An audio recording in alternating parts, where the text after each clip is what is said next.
Olá, quinto ano! Bom dia para vocês, tudo bem? Sejam bem-vindos à nossa videoaula dessa semana, hoje que é quinta-feira, dia 9 de setembro de 2021. Quinta-feira, dia de videoaula, isso mesmo! Hoje nós vamos aprender um pouquinho mais sobre os nossos conteúdos, né? Que nós já estamos aí trabalhando desde o terceiro bimestre com esses conteúdos do terceiro bimestre. Passou-se o primeiro, o segundo e estamos aí firmes e fortes no terceiro para logo chegarmos ao quarto bimestre, o ano que já está quase acabando, né? Já estamos aí no nono mês, então faltam 3 meses apenas para o ano acabar. Então vamos ao nosso conteúdo primeiro de hoje, vamos falar um pouquinho aí no nosso livro didático de história. Peguem o livro de história para que nós possamos dar continuidade ao conteúdo, porque nós estamos aí falando desde o princípio, né? Falamos de governo geral, das invasões, tudo isso vai seguindo essa sequência aí dos acontecimentos da nossa história. Tanto na história do Brasil, claro, que é o nosso foco principal, porém, nós sabemos que também teve interferência de vários outros países. Então, vamos aprender mais um pouquinho no nosso livro de História. Página 170, vamos falar agora sobre o domínio espanhol e as invasões holandesas. Sim, nós falamos aí das invasões da primeira invasão francesa, depois da segunda invasão francesa e também teve mais invasões aí no nosso continente aí, né? No nosso país também, além de ser no Brasil, também no continente, né? No continente nosso, no continente americano, claro. Então, agora nós vamos falar também outros invasores que adentraram aí as margens aí do Brasil, né? Com o desaparecimento de Dom Sebastião, rei de Portugal, em 1578, na Batalha de Alcácer Quibir, né? Guerra considerada uma cruzada e incentivada pela Igreja. Na África, onde os portugueses foram derrotados pelos mouros, o trono português passou para o seu tio-avô, o cardeal Dom Henrique, uma vez que Dom Sebastião não deixou herdeiros, né, diretos para substituí-lo. Nós comentamos muito isso em sala de aula, até que nós representamos aí o governo inglês, né? Que nós temos aí a rainha da Inglaterra e nós falamos aí sobre a descendência dessa monarquia. Era justamente, os domínios antigamente também era justamente dessa forma. Eram passados de geração em geração, de pais para filhos, né? E como o rei aí de Portugal, Dom Sebastião, não tinha herdeiros, não tinha filhos, o que aconteceu? Ficou para o seu tio-avô, né? Assumiu o poder. Uma vez que seu tio-avô também já estava com a idade bem avançada. Mas como não havia herdeiro, o único mais próximo, né? Vamos dizer assim, era o seu tio-avô, que é o Dom Henrique. Então, ele assumiu o poder. Professor, o que aconteceu com Dom Sebastião? Bom, ele desapareceu nessa guerra, né? Não se sabe aí se foi por mar, né? Se foi de morte mesmo em terra, mas ele desapareceu, né? Em 1580, com a morte de Dom Henrique, o trono português, após a disputa entre os pretendentes, mais uma vez ficou vago. Então, o tio-avô de Dom Sebastião já era da idade tão avançada que ele reinou apenas 2 anos, de 1578 até 1580, tá? Após a disputa entre os pretendentes, mais uma vez, né, o trono ficou vago, gerando uma crise na dinastia, levando Portugal e Espanha a terem um único rei, Dom Filipe II, rei da Espanha e sobrinho neto de Dom Henrique. Então, o Dom Filipe, ele não era, né, rei de Portugal, ele era da Espanha, mas ele tinha um certo parentesco aí, né, sobrinho neto aí, do último rei lá de Portugal, então, de Dom Henrique. Então, acabou que aconteceu? Dom Filipe II assumiu o governo também português. Além de já liderar a Espanha, partiu para liderar Portugal também, tá? Então, assumiu o trono de Portugal, governando os dois países durante 60 anos, uma vez que Dom Henrique era bastante jovem, né? Então, governou de 1580 a 1640. Então, todas as colônias, inclusive o Brasil, passaram para o domínio espanhol, tá? Então, já não era mais dominado pelos portugueses, mas sim pela Espanha. Lembrando que Portugal e Espanha, né, tinha aí toda uma aliança, tanto que fizeram aí o Tratado de Tordesilhas. Então, os dois países eram bem juntos aí, por isso que não teve tanto complô ainda, tá? Ainda, né? Os portugueses tinham um bom relacionamento com os holandeses. Portugal fazia comércio com a Holanda, que refinava o açúcar brasileiro. Lembrando que a cana-de-açúcar era um dos maiores comércios brasileiros que tinha, né? Tanto do plantio aí da cana-de-açúcar, que era o que mais dava lucro até então, né? Para o governo português, que agora já seriam os espanhóis.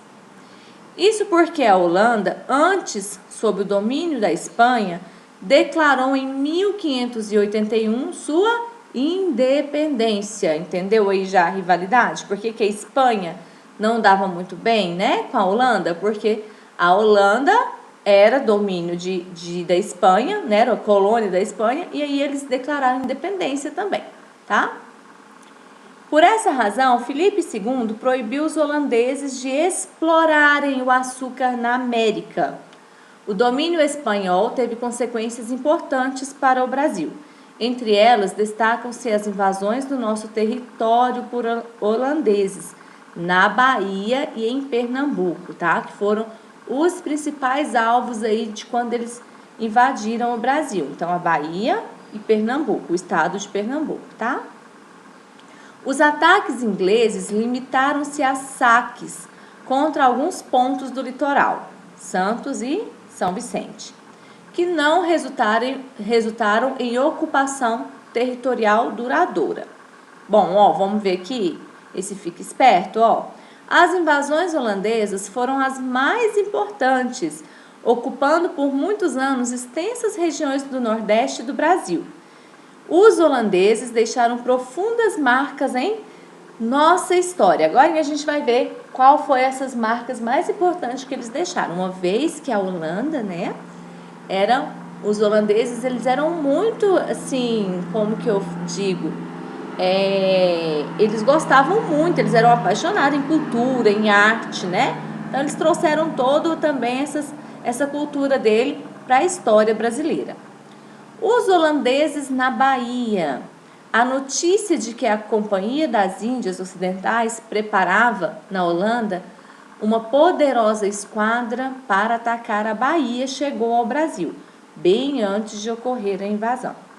Então, ó, lá nas Índias, né, já se falava que a Holanda estava preparando uma esquadra para invadir o Brasil. E claro que também, gente, além de chegar lá, né, lá nas Índias Ocidentais, essa história, sempre teria, né, aqueles infiltrados lá também que buscariam informações, né? O governador-geral que estava no poder, né, no Brasil, Diogo Mendonça Furtado, tomou as providências possíveis para resistir aos invasores. Quando soube que, né, o Brasil ia ser atacado, então ele tomou toda a providência para resistir a essas invasões. Como os holandeses tardavam a chegar, demoraram a chegar, né? Os preparativos para recebê-los foram relaxados. O que aconteceu? Foram demorando, passando tempo, muito tempo, e nada de invasão, nada. Então, aí, o que aconteceu? As tropas aí começaram a se distanciar, né? Cada um foi para um lado, foram desocupando aquele território. E aí ficou totalmente descoberto, né? Finalmente, em 9 de maio de 1624, quando os 26 navios da Holanda entraram na Baía de Todos os Santos, né?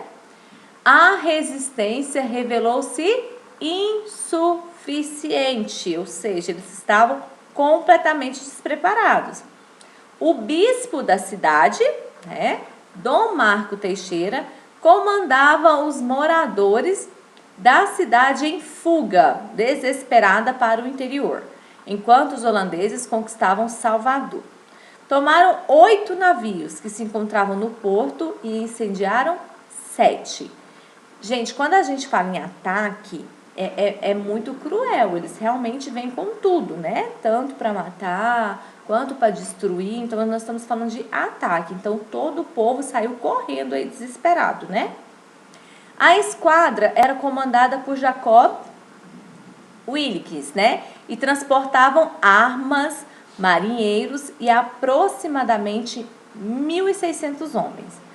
As tropas holandesas eram comandadas por Johan van Dort, tá? Então aqui, ó, a gente tem uma planta, mais ou menos de quando foi, né? Essa invasão, ó, bem aqui no porto, né, da Bahia. Então isso aqui é uma planta da restituição que está falando, então tá retratando aí a história, tá? Dessa planta aqui, como era.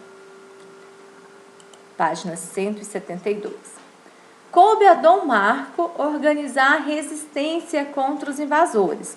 As forças portuguesas e brasileiras, né, formada pelos descendentes dos portugueses nascidos no Brasil, não eram suficientes para atacar frontalmente os holandeses. Então, não dava para se bater de frente com eles, uma vez que era bem pouco aí a outra parte, né?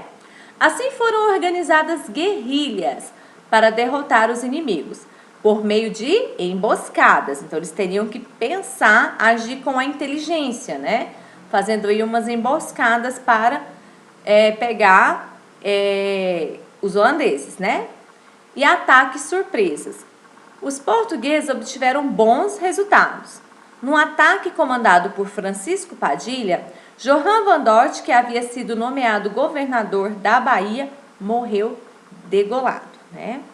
A situação dos invasores era cada vez pior. Com certeza ele morreu numa armadilha, né, gente? A situação dos invasores era cada vez pior. As emboscadas praticamente os confinavam a Salvador, onde conseguiam ser abastecidos por mar, né? Então, o governo holandês mandava aí suprimento, mandavam armas para eles, claro, que é pelo mar, né, gente? Não tinha como de outra forma. No fim de março de 1625, chegou o auxílio pedido à Espanha pelos portugueses. Eles pediram ajuda, né? Uma frota de 52 navios, sendo 30 espanhóis e 22 portugueses, comandada por Dom Fradique de Toledo, que trazia mais ou menos 13.000 homens. Os ocupantes holandeses foram obrigados a desistir da luta. Em 1º de maio de 1625, o governante holandês Hans, né, rendeu-se. Então, chegou muita ajuda aí, né, para os portugueses e para os espanhóis. E aí, o governante holandês, que estava aí à frente dessa batalha, uma vez que o outro já havia sido morto, rendeu-se, né? Como se diz, bandeira branca, né? Agora os holandeses vão invadir Pernambuco, tá? Os holandeses em Pernambuco. O açúcar da capitania de Pernambuco estava dando um lucro fabuloso. Como era maior, né, que eles tinham, era a maior renda que estava tendo em Portugal, né? No Brasil, mas eu falo assim, para Portugal.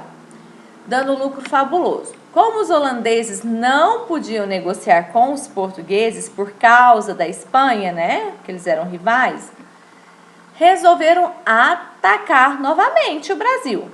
Em 1630, os holandeses tomaram as cidades pernambucanas, hoje Recife e Olinda, tá? Então, em Recife e em Olinda, que foi aonde que os holandeses tiveram a maior contribuição aí para a cultura brasileira. O governador de Pernambuco, Matias de Albuquerque, fugiu para o interior. Tudo que não era núcleo urbano de povoamento. Será que ele estava com medo, hein, gente? Fugiu aí, né? Fundou o Arraial do Bom Jesus, no sítio da Trindade, em Casa Amarela, de onde, ajudado, né? Volta aí a fita. De onde, ajudado por indígenas e escravos e por meio de guerrilhas e emboscadas, combateu os invasores. Então, assim, claro que não foi de um dia para o outro. Isso e tudo que a gente está falando, ele fugiu, armou emboscada, isso demorou uns anos aí, né? Então, não foi tão rápido assim, não. Ajudados por Domingos Fernandes Calabar, conhecedor profundo daqueles lugares, né? Os holandeses conseguiram conquistar toda a região. Matias de Albuquerque deixou o Arraial e foi combater em Alagoas. Ao passar por Porto Calvo, conseguiu prender Calabar e mandou enforcá-lo. Em seguida, veio da Holanda para governar as terras conquistadas o alemão conde João Maurício de Nassau. Então, ele era alemão, tá, gente? Durante o seu governo, o Recife, chamado de Mauritstab, tá? Cidade Maurícia, tornou-se a capital do Brasil holandês, né? Fatos que marcaram seu governo. Aqui a gente tem uma foto aí do João Maurício de Nassau, tá? Bom, fatos que marcaram seu governo aqui no Brasil, né? Criou orfanatos e hospitais, investiu em artes e ciências, permitiu o casamento misto entre diversas religiões, né? Católica com protestante, judaica. Professora, mas existe isso? Existe. E como existe? Nós temos aí algumas igrejas católicas, assim, que eu sei, não falo de outras, porque essa é a que eu sei, que nós temos um padre aí que ele não, Padre Luiz, né, de uma igreja católica aqui, ele não casa quem não for católico com católico, de forma alguma, ainda existe isso ainda aqui, tá? Permitiu a liberdade religiosa, apesar do predomínio calvinista, garantiu, claro, predomínio deles também, né, gente? Mas permitiu essa liberdade. Garantiu um bom preço para o açúcar, estendeu o domínio holandês até o Ceará e Alagoas, que antes se chamava Penedo. Conquistou Luanda, principal fornecedor de escravizados. Então, ele conquistou muita gente, né? Fez muita coisa. Mas será que os holandeses iam tomar conta aí do Brasil agora? Vamos ver. A presença de Nassau no Nordeste foi muito importante para a cultura brasileira. Vieram da Europa, mandado de Nassau, pessoas das mais diversas especializações, como pintores, né, astrônomo, naturalista e cartógrafos, né, e biógrafos também, ó, todos esses daqui, tá?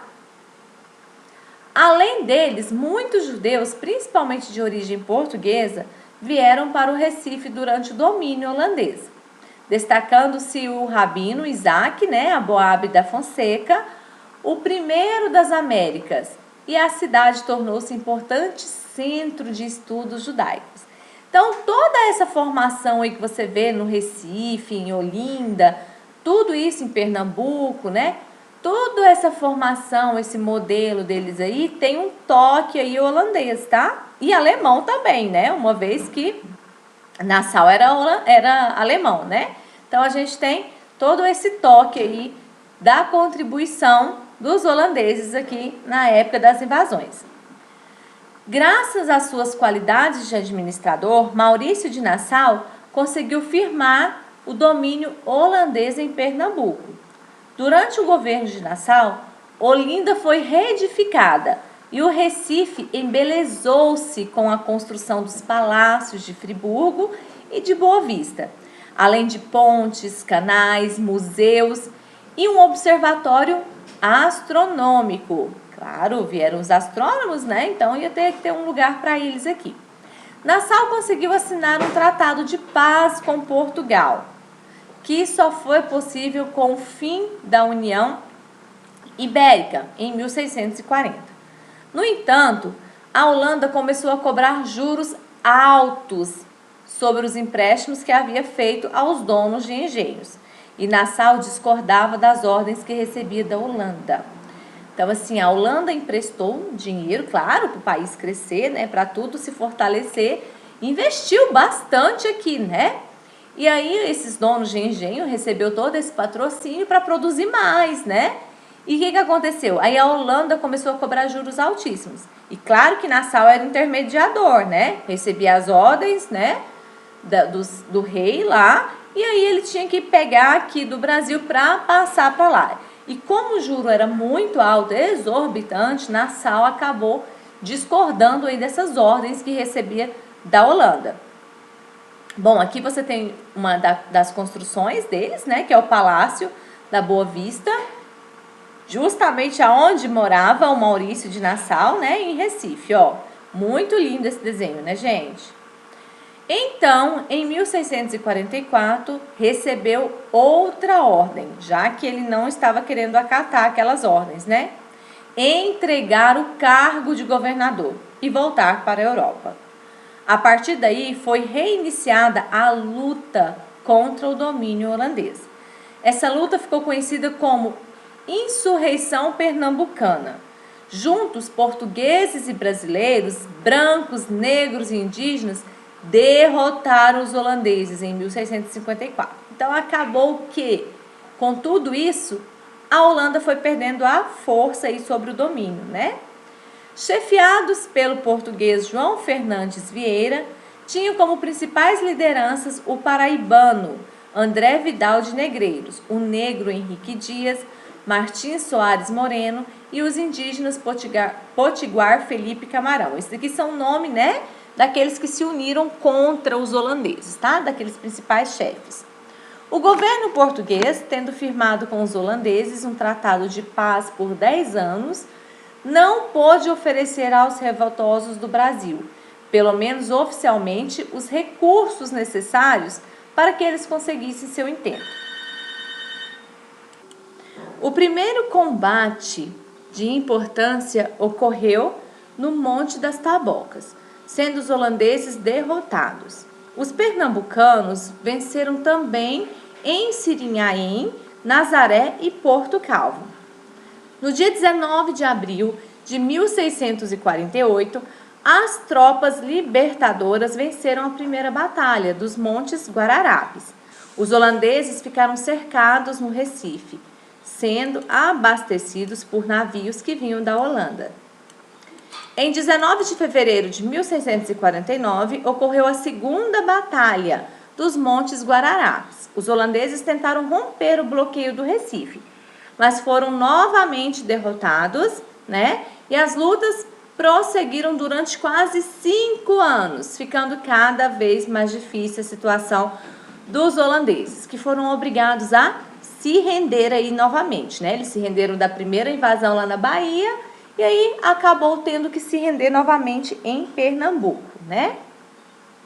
Em 28 de janeiro de 1654, houve então a entrada no Recife de André Vidal de Negreiros e Francisco Barreto de Menezes, recebendo a cidade do mestre de campo general Scope, né? Para cumprimento das condições de capitulação, ou seja, um acordo de paz e a retirada de tropas holandesas do Brasil, né? Então aí eles realmente desocuparam o Brasil, apesar de ter deixado aí bastante, assim, não que eles desocuparam total, não ficou nem o holandês mais, professora, não é isso, né?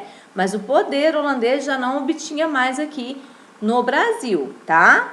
Então, claro que ficaram alguns descendentes, tanto que tem muitos descendentes holandeses aí, né? Fizeram uma contribuição muito grande, mas as forças já não eram mais holandesas aí tomando conta aí do Recife, né? De Olinda, de Pernambuco, né? Então, já voltou novamente para o domínio português. A Batalha dos Guararapes, você tem nesse quadro aí de Victor Meirelles, né? Era uma guerra bem feia, né, gente? Então, era assim, era uma guerrilha horrorosa, tanto que pegava criança, mulheres, né? Acabavam envolvendo todo mundo quando eles queriam tomar posse. Inclusive, por isso que eles fugiam na medida que eles chegavam, né? Pelo litoral, fugiam. Vamos fazer as atividades, então? Então, número 1, marque as afirmativas corretas. A que não for verdadeira, você vai descartar, não vai marcar, somente as verdadeiras, tá? Preencha a ficha abaixo. Olha aí, nós temos uma foto aí de uma pessoa. Quem que é essa pessoa? Tá lá no texto, tem até a foto. Facílimo. Qual é o nome completo do conde enviado pela Holanda para governar em Pernambuco? Esse mesmo. Qual foi a sua importância para a cultura brasileira? Quem que ele trouxe, né, para cá? Número 3. Coloque as datas abaixo de acordo com os acontecimentos. Então, cada frase dessa daqui aconteceu em um determinado ano aí, tá? Então, essa frase é de qual ano? Aí você vai colocar. A letra B ocorreu em qual ano? Coloque aqui, tá? São 5 anos diferentes para cada uma dessas aqui. Número 4. Responda. Em que dia, mês e ano ocorreu, a primeira batalha dos Montes Guararapes? Segunda batalha, nós acabamos de falar isso, tá? Dos Montes Guararapes. Letra B. Quanto tempo durou a presença holandesa após a segunda batalha nos Montes Guararapes? Letra C. E o que aconteceu 5 anos depois da segunda batalha nos Montes Guararapes? Tá vendo? Tem uma que até já responde a outra, né, meninos? Então, assim, tem muitas atividades, tá me enviando fotos de atividades aí sem responder, coisa que tá, assim, no livro, coisa escrita lá, assim, que é falta de atenção mesmo, é falta de ler, de prestar atenção, de procurar. É preguiça de procurar a resposta, tá? Porque são coisas muito fáceis de encontrar, tá, menina? Então, o que eu falo? Lê novamente, tá?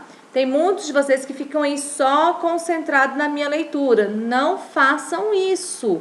Leia o texto novamente. Tá com dúvida naquele pedaço? Vai lá no texto e leia. Que você vai encontrar todas as respostas no texto, tá bom? Então, agora nós concluímos então a nossa primeira videoaula, que é de história, e a nossa segunda videoaula de hoje vai ser isso mesmo, língua portuguesa. Será a próxima videoaula de hoje, tá bom? Então, até já na segunda videoaula dessa quinta-feira.